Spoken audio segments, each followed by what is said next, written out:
Good morning.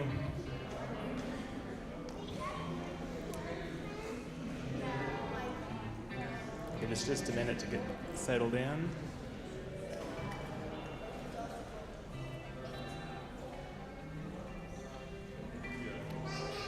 Good morning, everyone. Good morning. My name is Lynn Hickson, and I am Vice President of the Board here at Tennessee Valley Unitarian Universalist Church. On behalf of the Board and the Program Council, it is my honor to welcome you here this morning. As we enter into this space today, know that you are surrounded by the love of this community where all are welcome. For those watching online from home, work, or travels, we welcome you into this sanctuary, acknowledging that we can't always be together physically, but we are always united together in spirit. Can we say good morning to our online friends? Good morning. I noticed myself watching from home that when we say wave to the camera, a lot of times the live control is not ready to show the audience and they don't see us wave. So I like an audible good morning to the online audience. Whoever you are and wherever you are from and wherever you are on your journey, you are welcome here. And I would also like to add, whoever you love, you are welcome here. So I'm going to read that again. Whoever you are, wherever you're from, wherever you are in your journey, and whoever you love, you are welcome here. You are free to be your safe and authentic self in this space, no matter what our governor says, no matter what the Tennessee legislature says, no matter what our federal government says. You are welcome here, you are loved, and you are celebrated here. Thank you. If you would like more information on our church, you can fill out the visitor card in the pocket in front of you, or you can use the online form, tvuuc.org, and select Stay in Touch. If you're interested in religious education classes or adult RE for yourself, you can visit the RE area after the service. It is through the double doors just past the kitchen. You can look for an RE leader there. Most leaders will have a little teal green leader lanyard. If you need any accessibility aids during the service, such as a large print hymnal, a hearing device, or noise-canceling headphones, those can be found in the lobby near the welcome table. An usher can show you the way or grab one for you if needed. They can also provide guidance for new visitors if you need help locating restrooms, exits, or any other areas of our building. If you are visiting us with small children, we invite you to sit up front where it's easier for your little ones to see and hear what's going on. There's lots down here on the blue carpet. All are welcome here. And we understand that silence is never completely silent, so do not feel the need to keep them absolute still. You should also feel free at any time to change seats if you need to move around, to get more comfortable, to see better, hear better.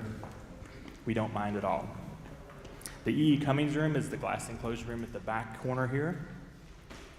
Thank you, Ted. Plain Vanna White back there. That room is a glass enclosed room where you can still see and hear the service, and you can make as much noise as you like in there. We have more than a few announcements this morning, so I'm going to quickly summarize those. They can also be found on the last 2 pages of your order of service if you want to look at those, follow along. Before I start that, though, as you entered the sanctuary this morning, you passed through the art gallery and may have noticed all the lovely new paintings that are in there. The artist, Jennifer B. Simon, is here today, and she's here with her family. So if Jennifer will be in the art gallery area on your way out, if you would like to speak with them. Jennifer is a Knoxville native and has an information sheet on this side as you go out that you can view. Has lots of information, and they're beautiful paintings. So please, on your way out, enjoy those. Today is a questions session at 12:30, so anyone who is interested in the path to membership or any current members who are looking to deepen their connection with UUism are welcome to attend. Just let Mark know. Light snacks will be provided. At 12:30 in the office conference room, there's another visiting circle. Over the next couple of months, the Strategic Planning Committee is going to conduct visioning circles that are opportunities for all congregants to have their voices heard on their desires, hopes, and wishes for the future of our beloved church. This is a board committee that is tasked with crafting the vision for the church to follow. So all voices are needed, young and old, new members, longtime members, everyone, please. On Wednesday, April 29th from 6 to 8, Green Sanctuary Program is very glad to collaborate with Knoxville Area Interfaith Power and Light to host a presentation called Breathe. The director of that organization will present and discuss the 9-county climate action plan that was recently completed, so make plans to attend that. We'd like to say a huge thank you to all the amazing volunteers that pitched in during yesterday's workday. We look forward to sharing highlights of everything that was accomplished in the upcoming newsletter, but for now, for the volunteers, can we give them a round of applause, please?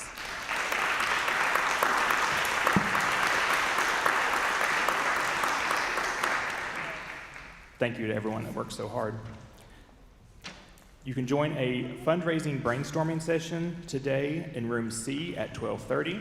Participants will explore sustainable, small-scale fundraising ideas that respect volunteer capacity and church resources. So if you have an idea or want to just sit around and kick ideas around with other people, please attend that, room C, 12:30. And the All Ages Prom is coming up on May 2nd. Join us for a classic Hollywood-themed red carpet evening with music, dancing, games, a movie room, and more. In your order of service, there is a QR code that you can scan to sign up for that. The Program Council and Leadership Development Committee will host a charter chat next Sunday, May 3rd, after the Let's Connect lunch. You can learn about the updated charters, ask questions, share feedback, and prepare for the end of May vote. We do have a congregational meeting coming up at the end of May, and those charters are there to vote on. So you can preview those, ask questions, and get those filled out before the congregational meeting. Please refer to the newsletter, calendar, and other forms of communication from TVUC for more information on these announcements and more. There's so many, I'm losing my place.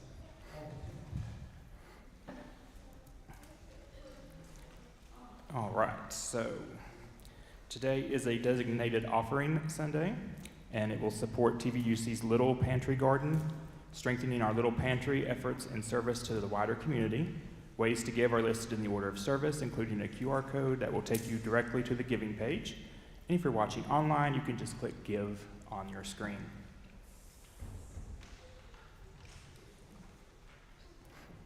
After the service, we invite you to join us for coffee and conversation in the fellowship hall. If you're visiting and would like a tour of the building or have questions about the church, just look for me there and I'll be glad to show you around. And if you have questions about the path to membership, I'll introduce you to our prospective member coordinator, Mark Mahundra. Our guest speaker today is Helen H.P. Rivers. Helen is a Knoxville native, UU religious educator, and minister in formation. They are the author of Something Resembling God, owner of blessedbe.hp.com, an online UU gift shop, lots of cool t-shirts there, and proud mom to 2 cats, 1 spoiled dog, and 1 awesome 9-year-old human. They love coffee, Taylor Swift, rainbows, and serving their beloved community in East Tennessee and beyond. And now, if you've not already done so, please silence your electronic devices as we enter into worship together.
I'm so short. Good morning. I'm Helen, or HP Rivers. My pronouns are they, she, or anything offered with love. I have a tiny correction. Since the last time I preached with you, my son had a birthday. He is 10, not 9. Right here?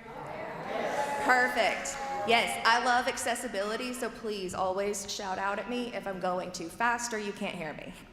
All right, my kiddo is actually 10, and I have invited him to light the chalice this morning, and I invite all of y'all to join us in our chalice lighting song and affirmation.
First hymn this morning is number 188 in your gray hymnal, Come, Come, Whoever You Are.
Yes? Ooh, yay. All right, my friends, I'm gonna pop a squat right here and tell you a story. If you would like to join me, you are more than welcome. What's your question, love? You don't have one yet? That's okay. You might by the end. All questions are welcome. All right, this is a story called Rebecca's Garden. From the first day they met, yes, ma'am. I would love for you to help me, but we didn't talk about that until we were in the car on the way here, so that's not gonna happen right now. Thank you.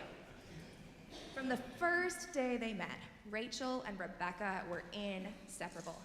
As children, they were the best of friends, and as they got older, they fell in love.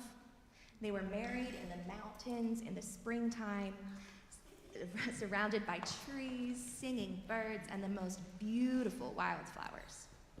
Rachel and Rebecca and their dog, Rascal, spent many years going on adventures. What kind of adventures do you two like to go on? I like to go on a big adventure. A big adventure? And I like going to Florida. You like to go to Florida? Well, Rachel and Rebecca, they went all over the world. They visited the pyramids in Egypt. And I like to tell you I went to a hotel. You went to a hotel? Oh my gosh. And I stayed there for 3 nights? Rachel and Rebecca did too. Do you want to hear about it? All right. They went on adventures. They stayed in hotels for many nights, and they visited the world. They saw the pyramids in Egypt, the Taj Mahal in India. They saw giraffes and elephants in Africa, and they went swimming in the Dead Sea. You do? They made friends everywhere they went, and they were glad to keep in touch with the people they met during their travels. my mommy. Your mommy's name is Rebecca? Oh my gosh, that's awesome. I want to tell you that at the hotel there's a lot of swimming. Whoa, hey, really quick. Can you tell me all about that adventure after RE? Can you hold on to it and tell me all about it after RE, please? Thank you so much. I'm excited to hear about it. So, every year during the holidays, Rachel and Rebecca got a lot of Christmas cards and holiday cards. And they would spend a whole weekend every holiday season writing and addressing their holiday cards to friends all over the world. And they always got some back, and they were excited to put them up around their home. It was one of their favorite traditions. Year after year, they went on more adventures and returned home with a few more names to add to their list. And as the years went on, they started to spend more time at home and a little less time traveling. They still traveled, but found themselves a bit tired when they returned home. They both took up new hobbies. Rachel began gardening, and Rebecca, who didn't have much of a green thumb, took to reading books about the places she still wished to visit.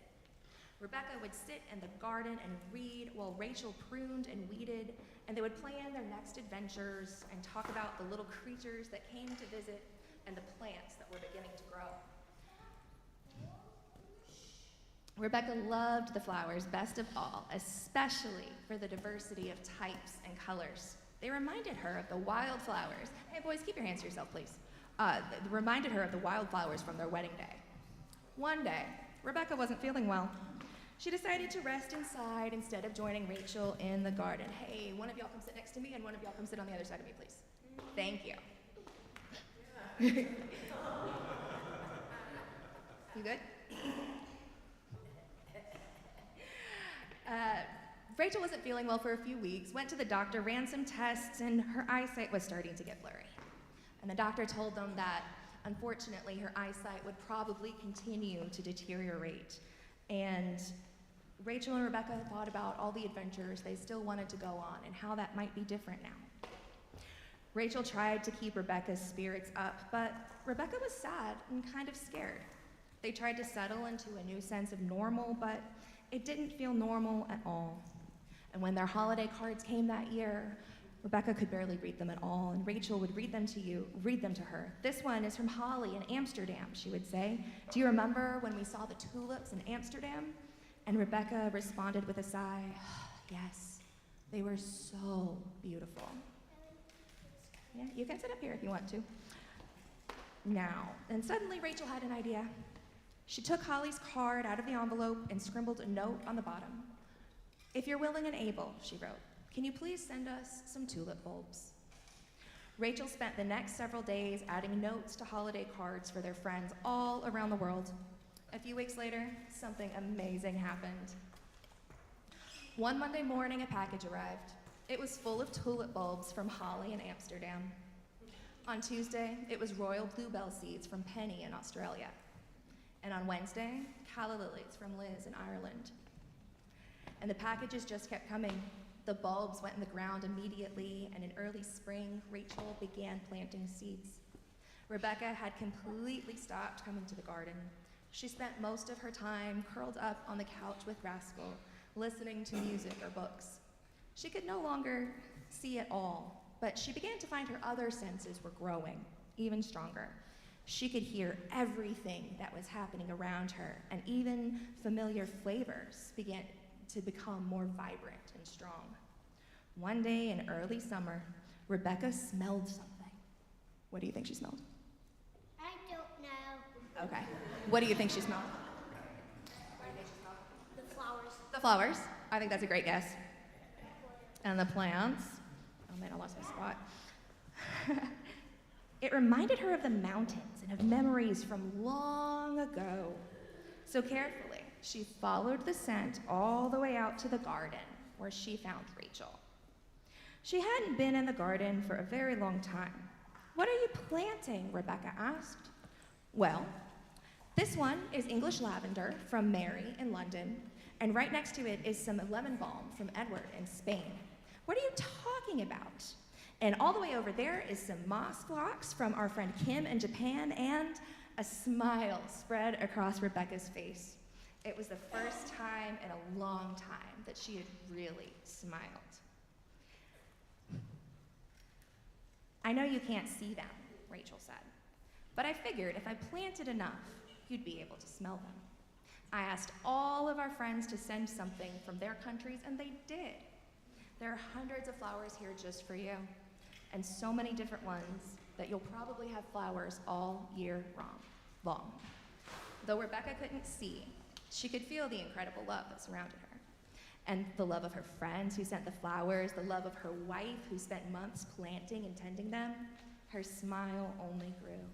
"They're beautiful," she said, and she knew she didn't have to see them with her own eyes to know that was true. All right, my friends, we're gonna sing you out so you can enjoy your classes.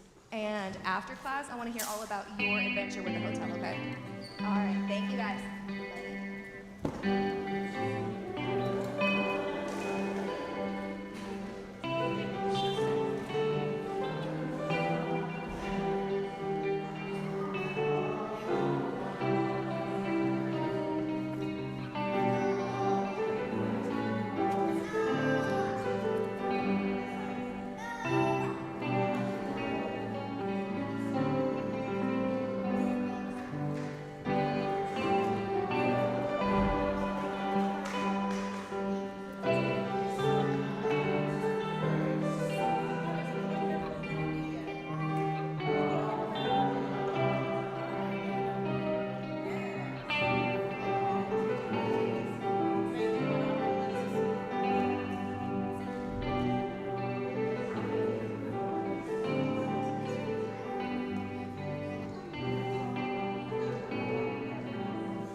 Well, good morning.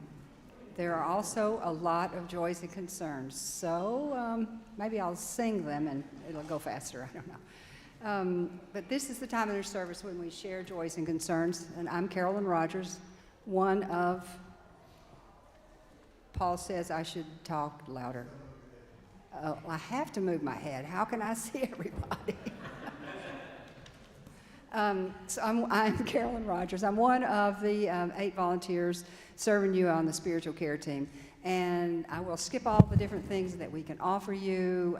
Just if you need to talk to us, please call on the pastoral care phone that's listed in the order of service and online, or see me after the service, or any one of us. So, updates. Froni Ward had her long overdue knee surgery on Tuesday, and she was relieved to move to Patricia Neal Rehab Center on Friday evening. There's a close network of family and friends who are working together to provide rides for Alan to visit Froni, and visits for Froni, and maybe taking Alan to the grocery store and things like that. So please stay tuned for ways that you might be available to support them in this time of lengthy recovery. Another update, Faye Joyce. She is back home at Dean Hill Senior Living Center after a week-long stay at the hospital, trying to determine what was causing a loss of speech for her, and so they have that problem has been solved, and her speech has been returned to normal. So Mark and Rebecca Graham have asked that we share their concern for their daughter Reese. Reese is in a residential mental health facility. They're getting a clearer picture of how to help her. They don't know how long the residential will last, but it's likely it will be into the summer. And they're asking for our thoughts in these hard sessions they've started with family therapy, so let's hold them in our hearts. A gathering of friends and family of TVUUC member Mike McDonough will be held on this coming Saturday, May the 2nd at 1 p.m. in the Greg McKendry Fellowship Hall. Following that program, there will be finger food and refreshments, and Mike's wife, TVUUC member Jane Rapparelli, invites the congregation to attend this remembrance. Another concern, in contrast to the local county commissioner's recent diatribe against the Islamic community, we stand in solidarity with our Muslim friends and fellow citizens of America. Be sure to sign the card for all of these and more to come. And then we have a joy, Bill Pierce. After 44 years of playing viola for the Knoxville Symphony Orchestra, he is retiring at the end of the current season. So the viola section of the orchestra already honored him with a retirement party. And he's an active member, former president of Knoxville Musicians Association, AFM Local 546. He was currently a delegate from that union to the Knoxville Oak Ridge Central Labor Council. And here at TVUUC, he has been a key player in maintaining our information technology network. Congratulations, Bill, for all your dedication.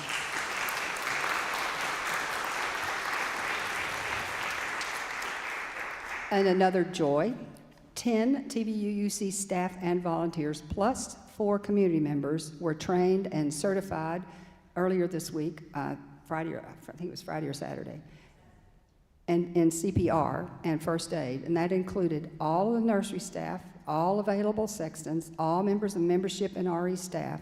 So thank you all so much for doing that. You've also been recognized all the volunteers who came to Church Work Day yesterday. There'll be more information on that. So Pat Bing brought to our attention that one of our house band members, Jeremy Corvallis, has not only been honored as one of 40 under 40 at UT, I happen to know he's also working with City Council to provide smokeless public venues for musicians, for the health of musicians. But this is about a magazine which I forgot to bring and show you. It's somewhere.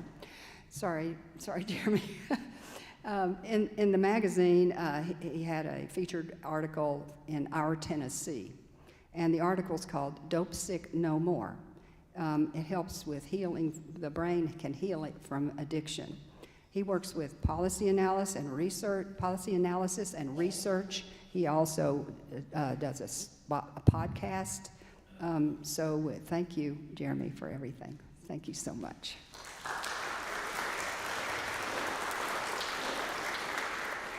And moving on to another joy, Lillian Sneed, who grew up in this church. She's been a wonderful member of the caring child care staff in the nursery for at least 4 years. She's graduating from UT next month. So she's majoring in political science, specializing in public policy, minors in Spanish, women, gender, sexuality studies, getting a teaching English to speakers of other language certification so she can teach English abroad. She's working, she'll apply for law school, hopefully, to practice in labor law. All right, we're nearly done with all this excitement. Elnora was excited to share that her grandson, Nevin, attended the Carnes High School prom at Crown Plaza Thursday night. He was one of the 4 handsome young men featured in the Knox News report about that event, so look that one up. And one more, I'll try not to talk so fast, but I'm trying. Chloe Aroldi Walters was especially delighted to be with her gaming group on Wednesday afternoon when friends brought in a big brownie with candles on it. Now, why would they do this? What a lovely day it is for us on April 26th. Join me in wishing our Chloe Aroldi Waters a very happy 85th birthday.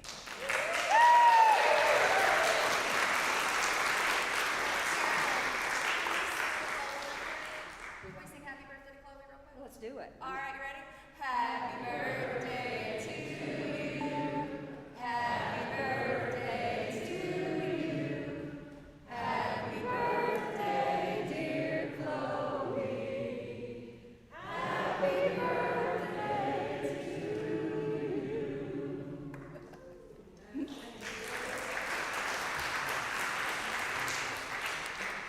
So, as we take a deep breath with me here, as we hold each of these in our hearts, healing for Froney, continued strength for Faye, congratulations to Bill, tender care for Jane and her family, kudos to Lily, gentle thoughts to the Graham family, support for our Muslim friends, a big hooray for Chloe's birthday, yay for Nevin and his proud grandmother Elnora, and gratitude to Jeremy for all his work, praise for the staff, the volunteers for CPR, and energetic volunteers who showed up yesterday, and deep gratitude to all of the invisible volunteers who step up to support individuals with rides, meals, and visits.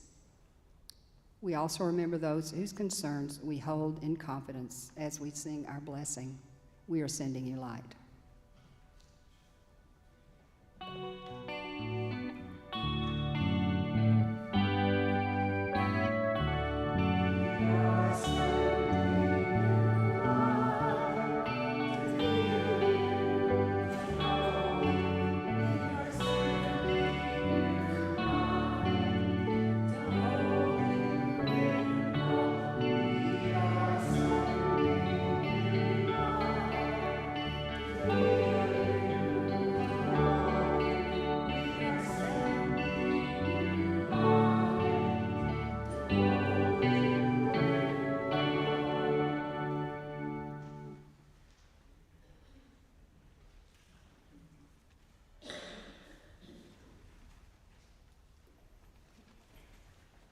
And I've asked Cadence Collins to offer our next reading.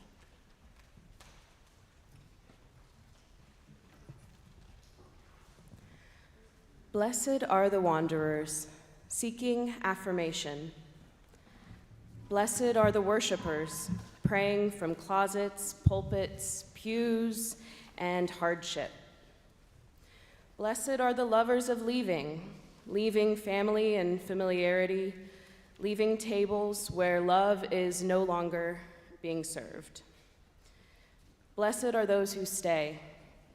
Blessed are those who hunger and thirst for justice, for they will be satisfied.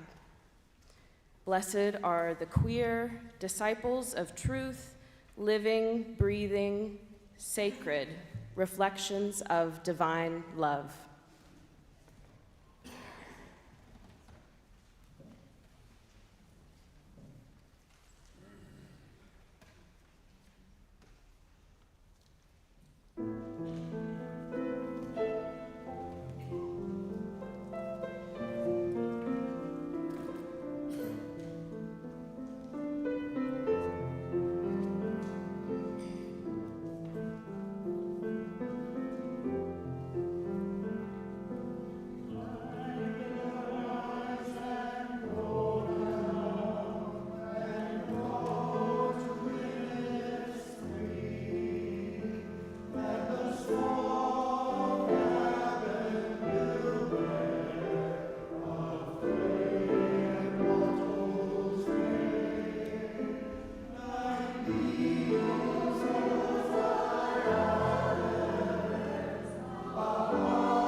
this morning is a poem from the late poet Andrea Gibson, and that will be followed by a period of silent meditation. So I invite you. Oh, thank you. Better? All right. It's easier when I'm like here consistently. All right, our prayer this morning is a poem by the late poet Andrea Gibson, and will be followed by a period of silent meditation. So I encourage you to settle into your seat, find your center, take some deep breaths. This is called Your Life.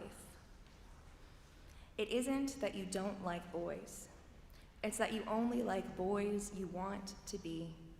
David, with his jaw carved out of the side of a cliff.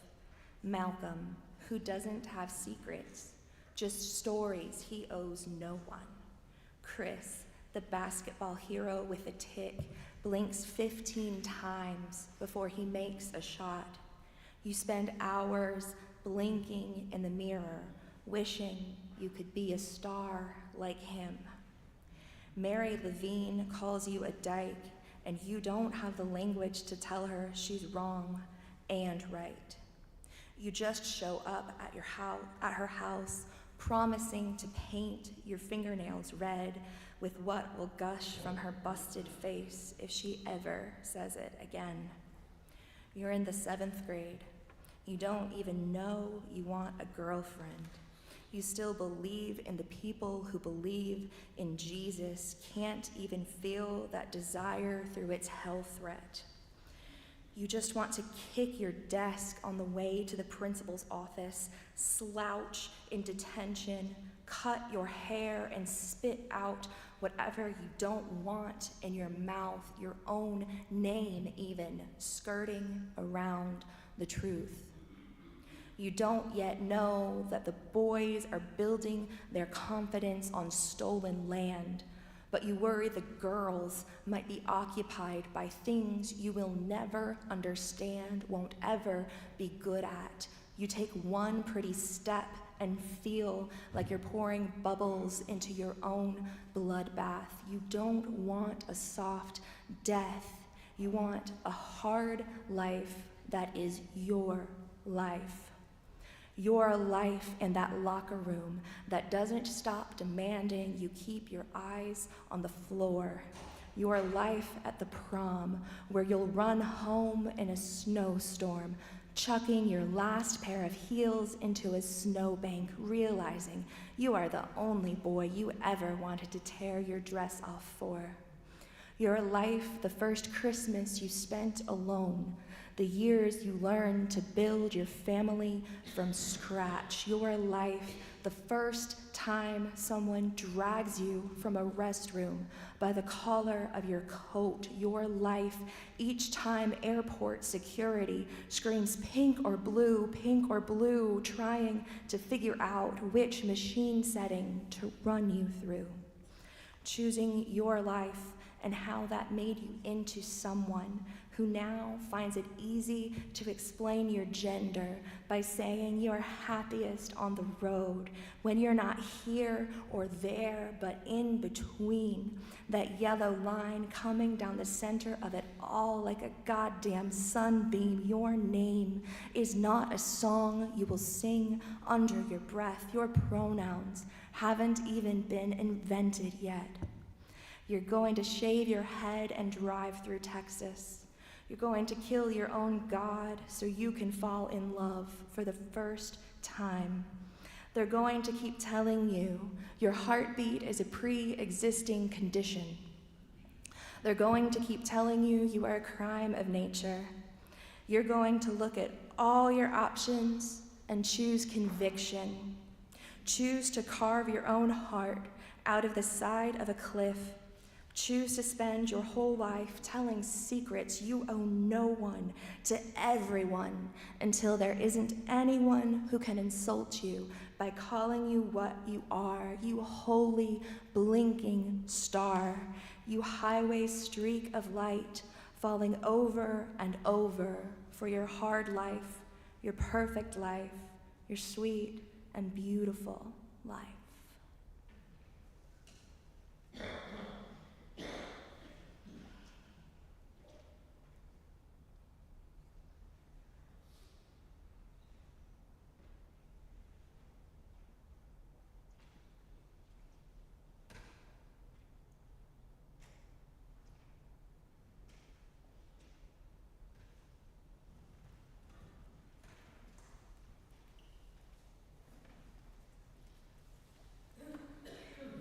seated for our next hymn, which is How Could Anyone, and number 1053 in your teal hymnal.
Live onto the TikTok. Good morning.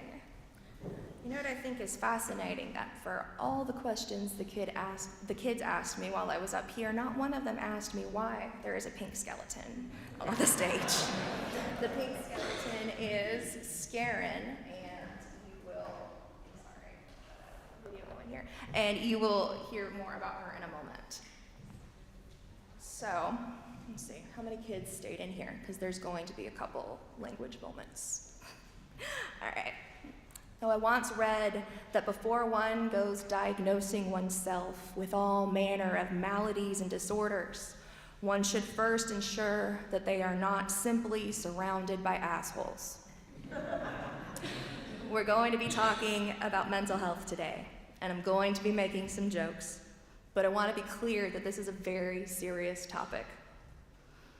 If this brings something up for you, I encourage you to connect with me or a member of the spiritual care team after the service. I don't want anyone leaving here feeling alone, unheard, or unsafe, right? Yeah. Bet? Can I get a bet? All right. So, some of y'all might know that for the past month or so, I have been engaged in a feud with my neighbor over rainbows and other decorations in my front garden. It all started with Scarin the pink skeleton, and then it was about my rainbow flag, and then a rainbow sign on my door, and then a pillow with a rainbow on it on my swing on my front porch, and so on. Now, the whole story is fascinating. There's lots of twists and turns, and you can read the whole thing online. I'll share the link later, but what I want to talk about today is the impact of this experience. So y'all know that I am a religious educator and a minister in formation. What you might not know, is I studied social work in undergrad.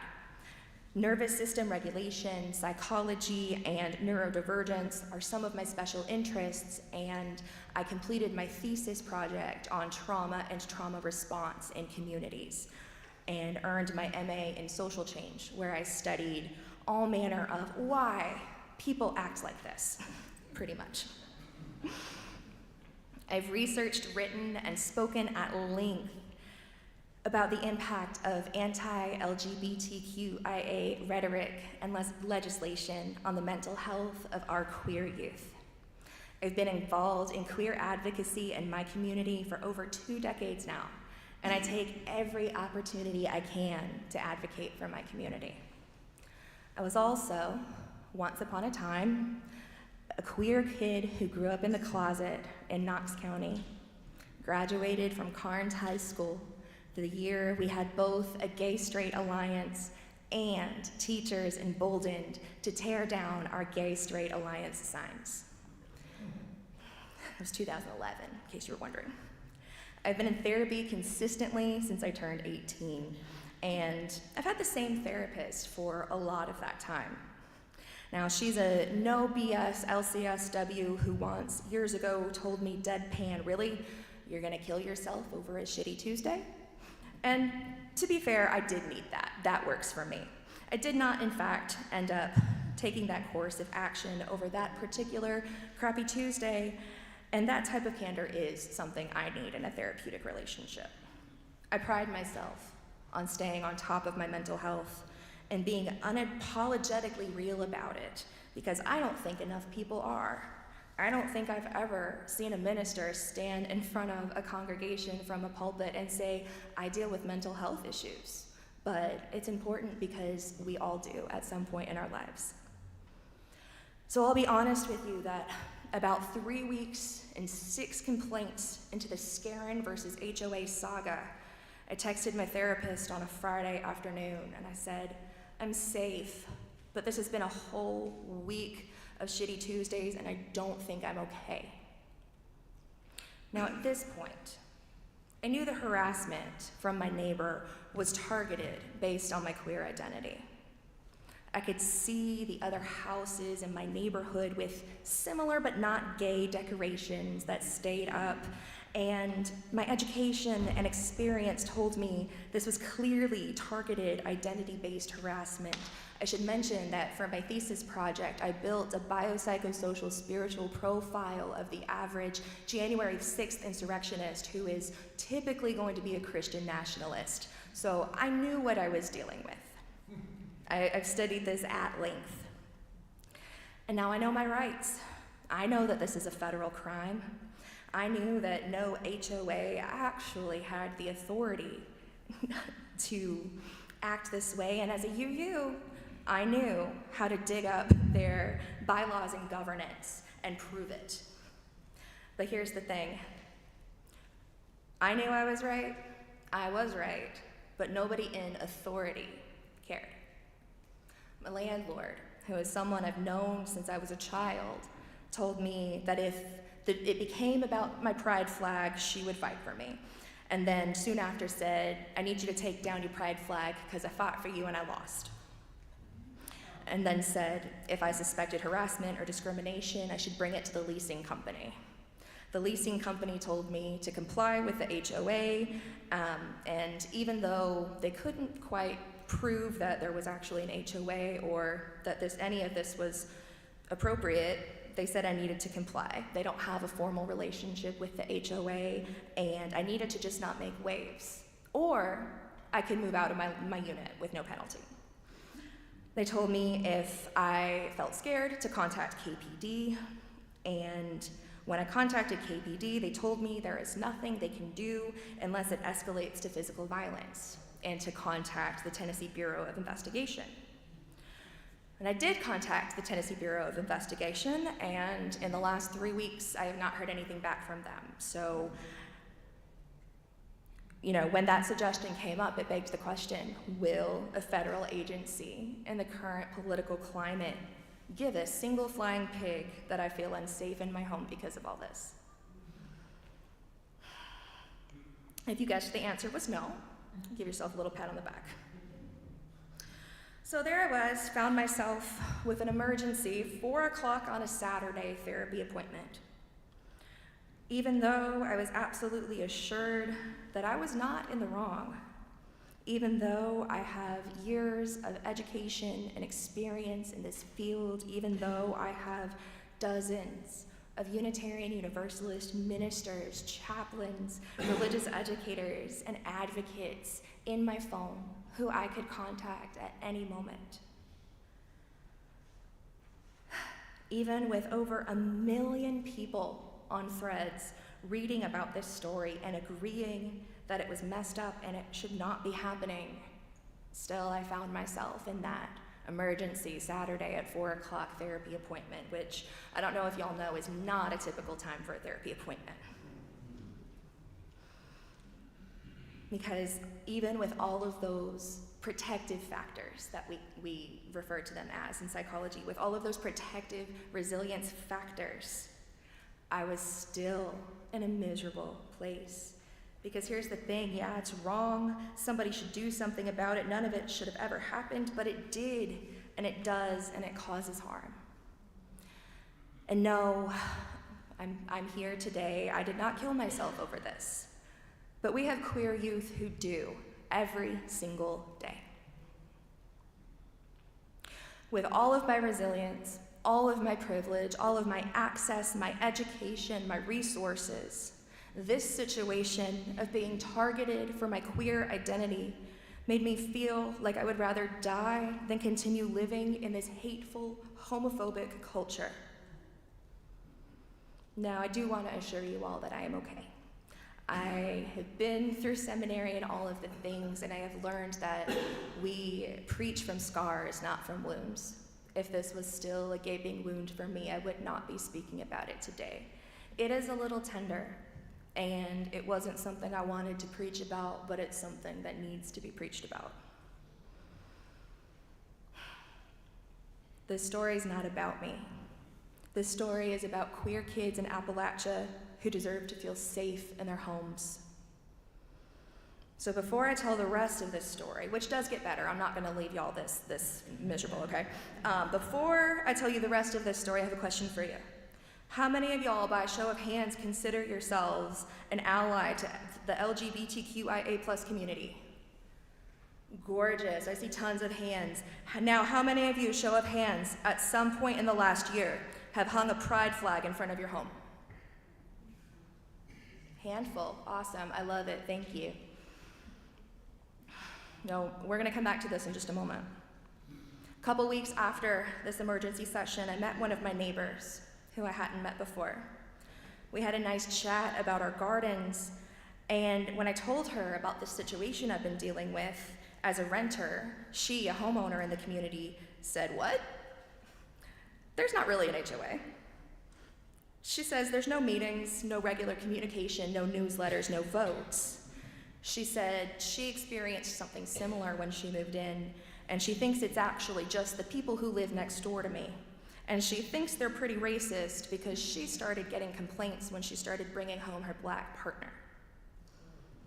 Beloveds, that was the moment I realized I was not simply surrounded by assholes, I just lived next door to one.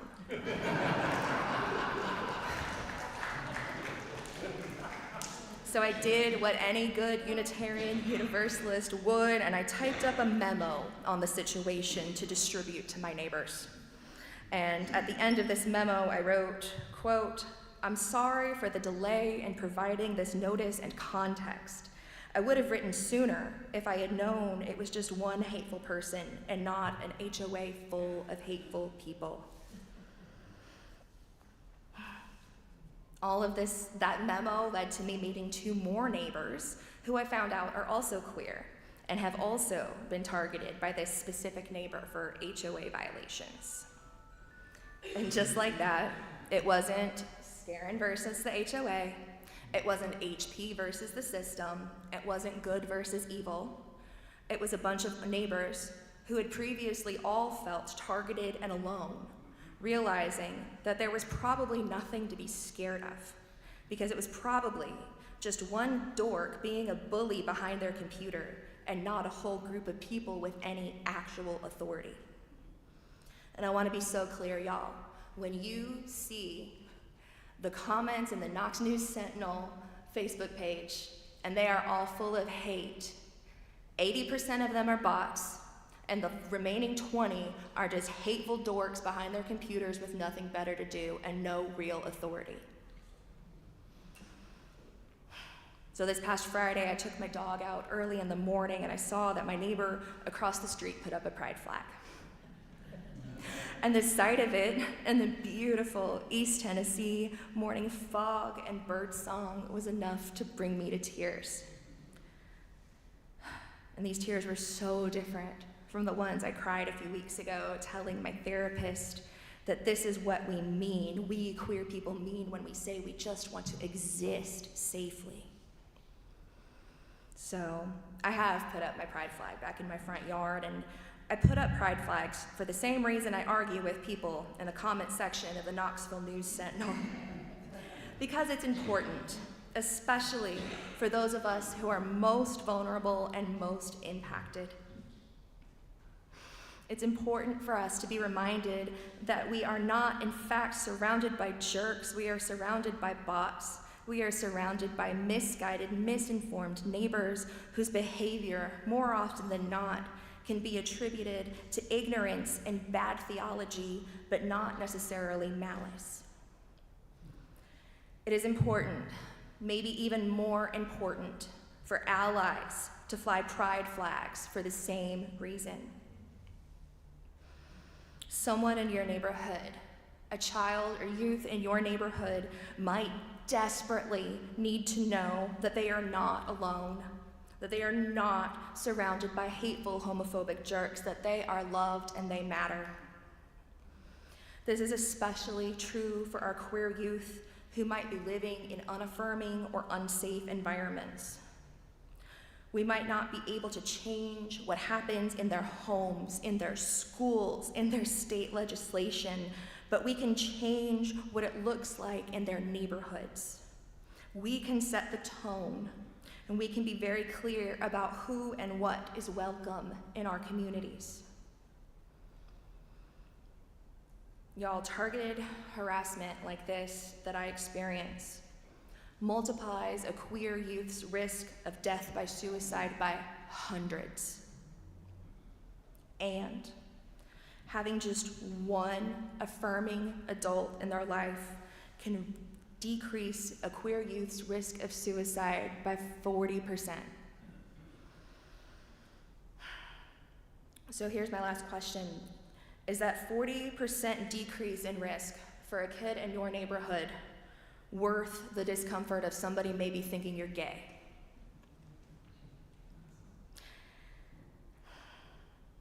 Is it worth getting into an argument with your neighbor for? Is it worth standing up to a hateful family member? You never know who is watching and who needs to know that they are not alone. And I know that I don't need to tell this congregation about the cost of allyship. Y'all understand. And now look, I wouldn't dare leave y'all like this. So I want to tell you some of the warm, fuzzy things that have come from this story. Because queer pain happens, but queer resilience happens more. Soon after I shared about this on Threads, where over 2 million people saw it. And can I just, I've been working in social media ministry for 3 years, trying to get it all, and the thing I went viral for was this feud with the HOA. But soon after I shared about this on Threads, followers and allies who read about my experience contributed over $200 that I spent on flowers to make a rainbow walkway up to my house.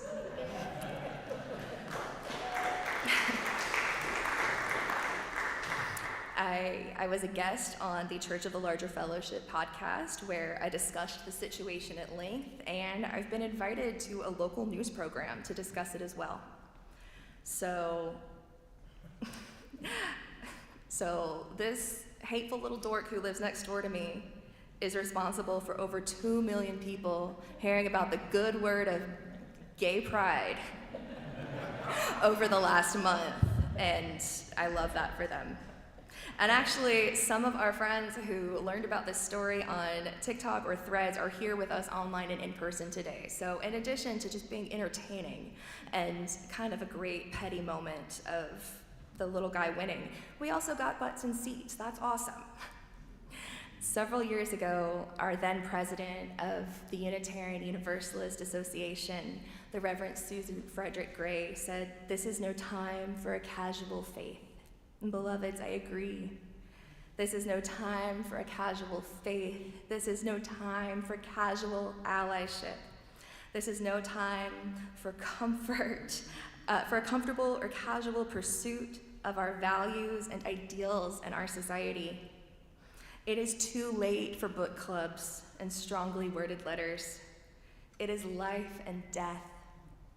It is life and death, and we deserve life. We deserve life with rainbows and glitter and all of the beautiful, sparkly people who make our world colorful and fun. Beloveds, may we always choose to be the ones who make the world sparkly, colorful, and fun. Bless you. And our closing hymn is Love Has Already Won by Jason Shelton.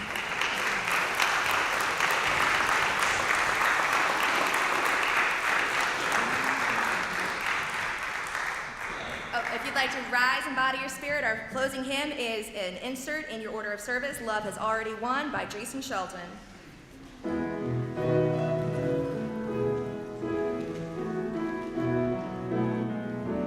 In the flash of hate and terror, in the sinful life of fear, there's a yearning deep in every soul, a longing to hear. Love has already won, love has already won, just as sure as the day greets the morning sun. Love has already won, love has already won. Be not afraid, love has already won. Will this violence break our spirits?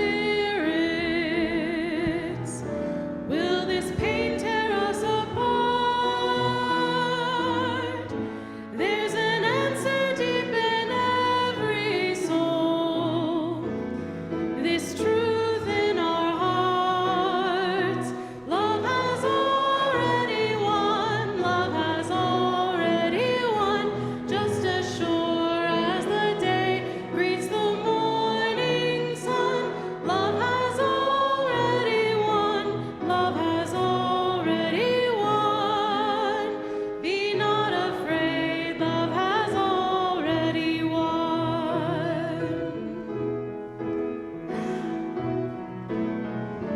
Let us rise in love and justice. Let us heed the prophet's call. May the faithfulness of every soul bring hope for us all. Love has already won, love has already won, just as sure as the day greets the morning sun. Love has already won, love has already won. Be not afraid, love has already won. Beloved church, the world awaits your liberating ministry. Go forward in the power of love, declare the truth that sets us free. Zach, I did it too fast again.